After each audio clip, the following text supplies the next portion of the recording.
ನೂರಾರು ಶವ ಹೂತ ಕೇಸ್ಗೆ SIT entry. Dharmasthala ಗ್ರಾಮಕ್ಕೆ ಭೇಟಿ ನೀಡಿ ದಾಖಲೆಗಳ ಸ್ವೀಕಾರ.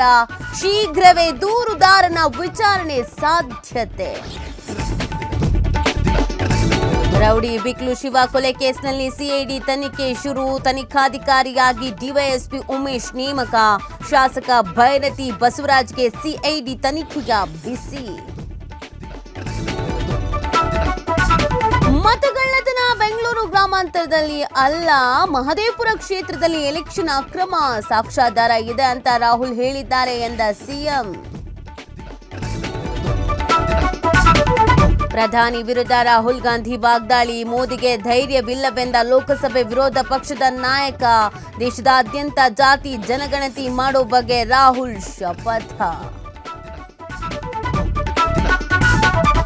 ರಾಜಸ್ಥಾನದ ಜಲವಾರ್ನಲ್ಲಿ ಮಹಾಘೋರ ದುರಂತ.